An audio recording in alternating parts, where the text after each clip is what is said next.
इस कार्यक्रम के पुण्यार्जक हैं श्रीमान महावीर प्रसाद जी पाटौदी, अध्यक्ष नया बाजार जैन मंदिर डिब्रूगढ़, श्रीमती भगवती देवी पाटौदी, श्रीमान संजय जी पाटौदी, श्रीमती बनीता पाटौदी, पुत्री एंजल एवं दिव्यांशी पाटौदी, श्रीमान राजीव जी पाटौदी, श्रीमती आरती पाटौदी, श्रीमान विकास पाटौदी, श्रीमती वर्षा पाटौदी, कृषिका पाटौदी, संयम पाटौदी एवं समस्त पाटौदी परिवार, केसी ग्रुप, डिब्रूगढ़, असम। 4 प्रकार के जीव, कल ही बताए थे 4 प्रकार के जीव, आज फिर से 4 प्रकार के जीव बताते हैं। जगत में 4 प्रकार के लोग हैं। कौन कौन से 4 प्रकार पता है? एक वो जो तेरा सो तेरा और जो मेरा सो मेरा। फिर तुम अपने में रहो, हम अपने में रहे। तेरा सो तेरा, मेरा सो मेरा। पांडवों जैसा भी, तुम अपना रखो, हम अपना राज्य करें। तुम अपने राज्य में रहो, हम अपने राज्य में रहें। क्यों एक दूसरे के राज्य को हड़पना है? और एक जीव होते हैं जो मेरा सो मेरा, जो तेरा वो भी मेरा। जो मेरा वो तो मेरा है ही, लेकिन जो तेरा है वो भी मेरा है। तो सबसे ज्यादा परिणति वाले जीव यही मिलते हैं। अपना तो घर में कितनी संपत्ति ये तो किसी को बताएंगे नहीं, लेकिन दूसरी संपत्ति देखकर ईर्ष्या को जरूर पैदा करें। ये भी मुझे मिल जाती है। अपनी तो है ही, जितना पुण्य था वो तो मिली है, लेकिन दूसरी संपत्ति देख को भी ये भाव आते हैं, ऐसी संपत्ति मेरे पास भी होती है। जो तेरा सो तेरा, और पड़ोसी की जगह और मिल जाए वो भी मेरा। एक ईंट और खिसका लें। तीसरे होते हैं जो तेरा सो तेरा और मेरा भी तेरा। रख ले तू घट। तुम अपना तो लड्डू खाओ, हमारा लड्डू तुम खा लो। ये तीसरे प्रकार के लोग होते हैं। और चौथे प्रकार के, ना तेरा न मेरा, ये दुनिया रैन बसेरा। ये 4 कैटेगरी की जीव हैं। ये 4 कैटेगरी के जीव हैं। ये 4 प्रकार के परिणाम हैं जीव के। जब हम तेरा सो तेरा, मेरा सो मेरा ऐसे भाव रखते हैं, उस समय हमारे परिणाम पांडव जैसे परिणाम होते हैं। जो मेरा सो मेरा, तेरा भी मेरा, ऐसे जब भाव रखते हैं, ये कौरवों जैसे हमारे परिणाम होते हैं। जो तेरा सो तेरा, मेरा भी तेरा, ये दातार, एक दान दातार के भैया तुम रखो, हमारा भी रख लो तुम भैया। एक सज्जन बैरागी जीव, अपना तो हिस्सा, उनका हिस्सा तो जिनका रहता है, और अपना हिस्सा भी घर में दिया, भाई तुम रखो। कई बार देखा होगा आपने, एक घर में 2 3 4 भाई होते हैं। जब बंटवारा होता है और कोई छोटा भाई या उपद्रव करता है, तो बड़ा कहते हैं ठीक है तुम वो अपना तो रख लो, चलो ये भी रख लो, तुम शांत रहो बस। जब किसी को शांत करना होता है तो ठीक है, तुम्हारे को जैसे ही बोले, तुमने वो ले ही लिया था, अब दूसरे पे ही निगाह है, तुम ये भी रख लो, पर शांत रहो, उपद्रव नहीं करो। सो तेरा ले, मेरा भी तेरा। और जो संत महात्मा होते हैं, ना कुछ तेरा ना कुछ मेरा, आया खाली हाथ जाएगा खाली हाथ, बीच में है झमेला। ना तेरा ना मेरा। हम लाए क्या थे? हम लाए क्या थे और लेके क्या जाएंगे? आप कुछ लाए थे क्या? नहीं लाए। सोच लो, फिर अभी हम बोलेंगे तो बदल नहीं जाना।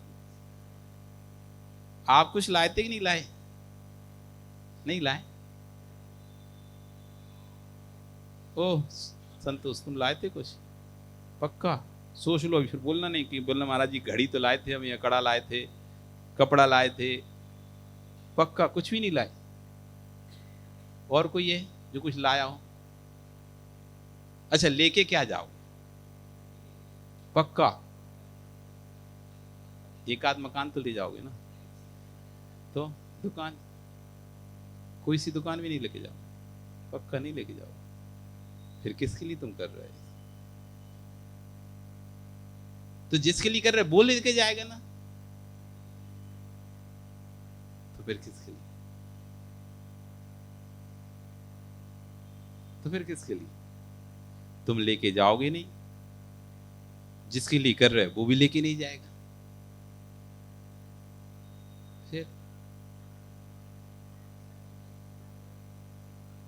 जीवन जीवन तो और भी तरीके चलाने के, जीवन तो और भी तरीके हैं चलाने के। जीवन तो हम भी चला रहे हैं। जीवन तो हम भी चला रहे हैं। फिर क्या जीवन चलाने के लिए कर रहे हैं?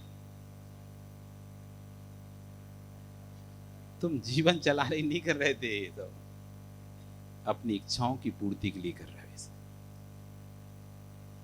अपनी इच्छाओं पर नियंत्रण नहीं है, अपनी इच्छाओं पर नियंत्रण नहीं है, उसकी पूर्ति के लिए तुम्हें गृहस्थी बसानी पड़ेगी। अपनी इच्छाओं पर नियंत्रण नहीं है, जीवन जीने के लिए यदि तुम्हें चाहिए था तो इस मार्ग में जीवन बहुत अच्छा जी सकते हो। तुमसे ज्यादा अच्छा जीवन हम जीते हैं। तुम क्या जीवन दियोगे? 24 घंटे टेंशन में रहते हो। 24 घंटे व्यापार नहीं चल रहा, व्यापार चल रहा है तो नौकर परेशान कर रहे हैं, नौकर सब हो गए तो घर में परेशानी है, कहीं किसी ही घर कलहारी नारी तो के वेरीसम भाई, किसी यहाँ ऐसी स्त्री आ गई, दिन भर बेचारा दुकान से थका आ रहा था, सोचता है घर में जाके शांति से लेटूंगा, और जैसे ही घर में सोचता है तो ऐसा कलह मचता है, सोचते इससे अच्छा दुकान पे बैठा रहता, 2 घंटे और ज्यादा सो जाती, तब आता।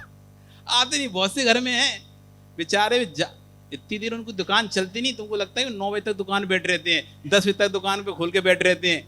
आधे लोग तो 10 बजे इसलिए आते हैं कि घर की कल का कि 10 बजे कम से कम यहाँ बैठेंगे, शांति से 2 बातें कर लेंगे, हंस लेंगे, घर में जाके तो सुननी ही पड़ेगी, जल्दी जाके करेंगे क्या, नहीं भी चलती तो खोल के बैठे रहते। अब अपनी व्यथा कहें किससे, कहें किससे? लेकिन गुरु के पास आते हैं बहुत से लोग अपनी व्यथा लेके, महाराज जी क्या करें, घर में क्लेश बना रहता है, क्या करें, घर में शांति नहीं है, विचार नहीं मिलते, मन भेद भी है और मत भेद भी है, कैसे घर में रहे?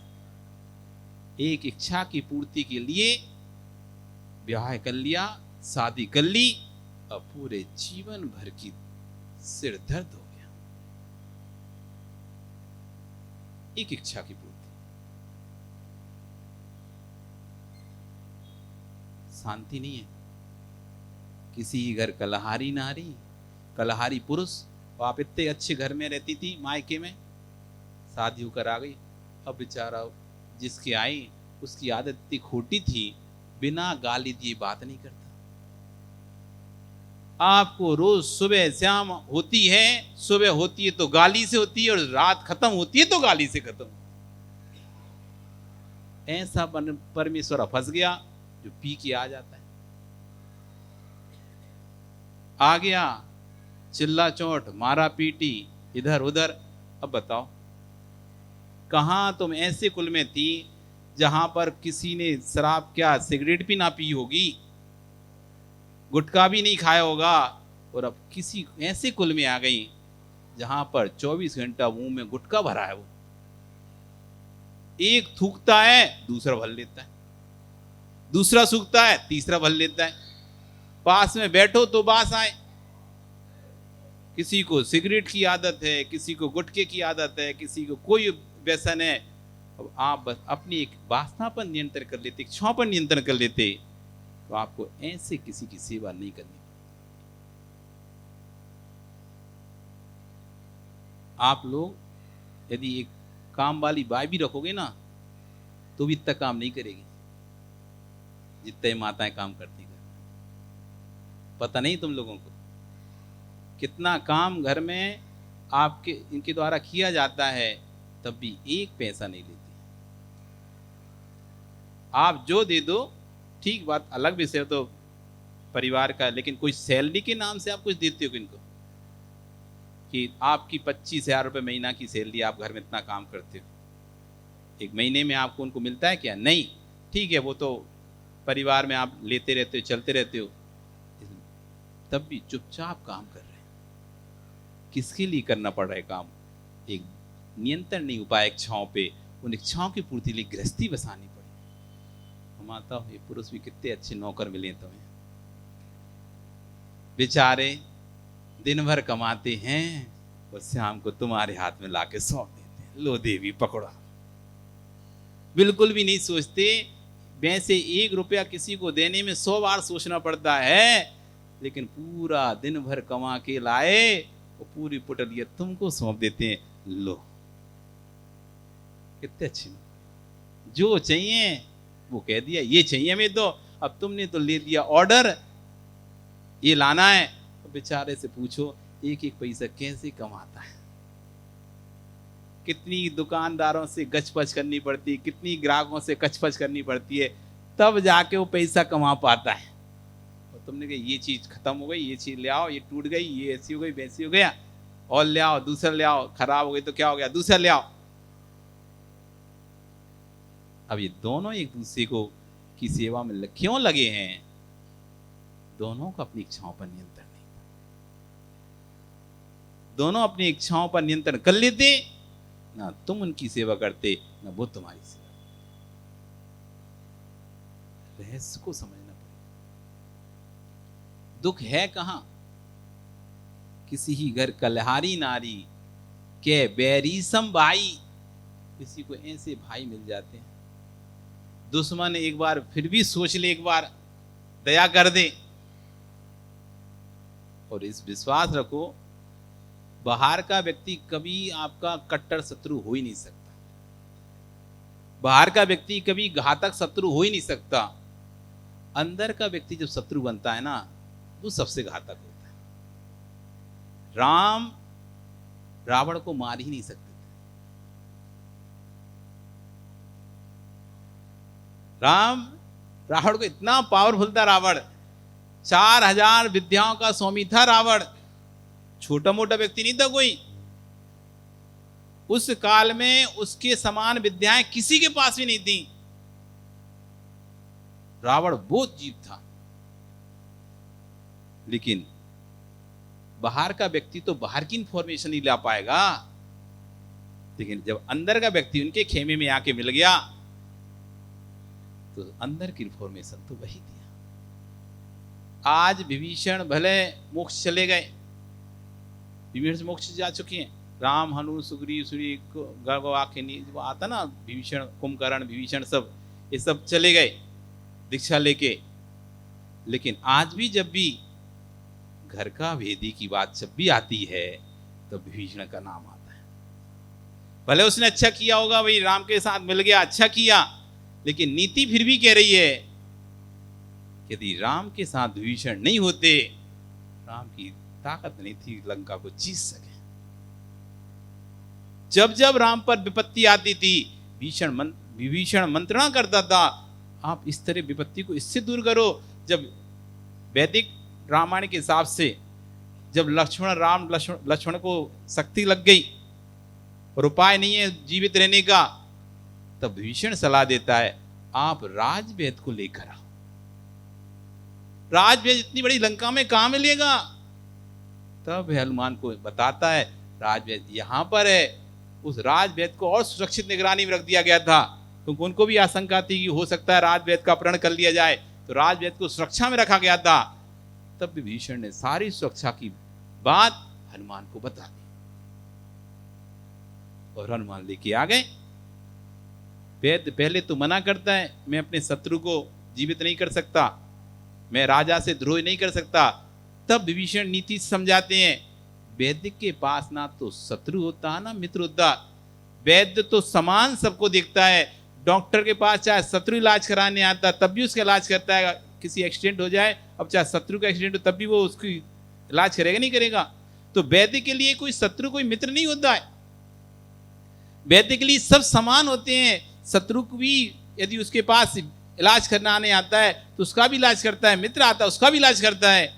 इसलिए आप इनको शत्रु ना देखें, आप इनको रोगी देखें। जब आप रोगी देखेंगे तो आप अपने वैद्य का फर्ज निभाएंगे। तब उसने उनको देखकर कहा कि भैया संजीवनी बूटी ले आओ। बच गए वे। किसने बचाया? तो जो शत्रु बाहर का नहीं है, उससे ज्यादा यदि कोई घर का व्यक्ति शत्रु बनता है, उस शत्रु से ज्यादा पीड़ा देता है। इसलिए आचार्य ने कहा कि किसी ही घर कलहारी नारी के बैरी सम भाई, बैरी से भी ज्यादा तीक्ष्ण दुख देने वाला भाई पैदा हो गया। किसी ही के दुख बाहर दिखे, किसी उर्द चिचाई, कोई के दुख बाहर दिखाई दे रहे हैं, कोई अंदर ही अंदर दुखी है। आप ये मत सुनो जिनके चेहरे हंस रहे हैं वे सब सुखी है। एक गाना आता था ना पहले, तुम इतना क्यों मुस्कुरा रहे हो, सुना कि नहीं सुना? क्या गम है जिसको छुपा रहे हो। और वास्तव में देखना तुम, जो ज्यादा हंसे ना, वो सच में उसका जब अंदर जाके देखो वो बहुत दुखी है, वो दिखाना चाहता है। कोई भी जब मेकअप आप करते हो, यदि आप स्वतः में सुंदर हो तो आप मेकअप को ज्यादा इंपॉर्टेंट नहीं दोगे। आप स्वयं सुंदर हो, स्वयं गोरे हो, तो आप मेकअप को ज्यादा महत्व नहीं दोगे। ठीक है, लाइट थोड़ा सा कर दो, करना है तो, नहीं तो ना भी करो तो चलेगा, हमारी ऑलरेडी सुंदर है। जब आपको ऐसा लगता है कि मैं सुंदर नहीं हूं और मुझे सुंदर दिखना है, तो फिर आप जाते हो ब्यूटी पार्लर, भैया अच्छा फाउंडेशन लगाना है, अच्छा मेकअप करना, हम अच्छे दिखना चाहिए। जो व्यक्ति दूसरों को ये दिखाना चाहता है कि मैं दुखी नहीं हूं, मैं दुखी नहीं हूं, मैं दुखी नहीं हूं, उसको दिखाने के चक्कर में उसको ज्यादा हंसना पड़ता है, ओवर। समझ में आ जाता है किसी के दुख बाहर दिखाई दे रहे हैं, किसी अंदर से दुखी है, बता नहीं पा रहा है। किसको बताऊं मैं, किसको कहूं? जिसको बताऊंगा वो हंसेगा, अरे तुम इतने सुखी होकर भी दुखी हो, तो तुम ही दुखी हो तो फिर दूसरे का क्या होगा? तो बेचारा सबके सामने मुस्कुराना पड़ रहा है उसको। कोई पुत्र बिना नित झूरे, किसी के संतान नहीं है सो दुखी है, और किसी के होके मर गई सो दुखी है, और किसी की संतान गलत रास्ते पे निकल गई सो दुखी है। किसी के संतान नहीं है इसलिए दुखी है, किसी के संतान होके मरण को प्राप्त हो गई इसलिए दुखी है, और किसी की संतान हो गई पर वो गलत रास्ते पर निकल गई इसलिए दुखी है। कहां सुखी हो तुम? कितना दुख है। आचार्य ने कहा महाराजों के तो 22 पैसे होते हैं। कितने पैसे पंडित जी? 22 पैसे बताएं। शुदा त्रिषा प्रपासा आदि दंसमसक नागना रति स्त्री चर्या न सद्या सैया क्रोध बध याचना लाभ लोग सत्कार पुरस्कार प्रज्ञा ज्ञान आदर्शन आदि, ये 22 पैसे महाराजों के हैं। लेकिन श्रावक के तो असंख्यात पैसे, असंख्यात। इतने दुख हैं। यदि सुख यही होता तो तीर्थंकर क्यों त्यागते? काहे को सिर्फ साधन करते फिर वो? इसलिए दुख यहां पर है। वो तुम दुखों में भी सुख की को ढूंढ रहे हो, बस अपनी इच्छाओं की पूर्ति के कारण। उस दुख में भी थोड़ा बहुत सुख ढूंढते रहते हो, कहीं मिल जाए, कहीं मिल जाए, कहीं मिल जाए।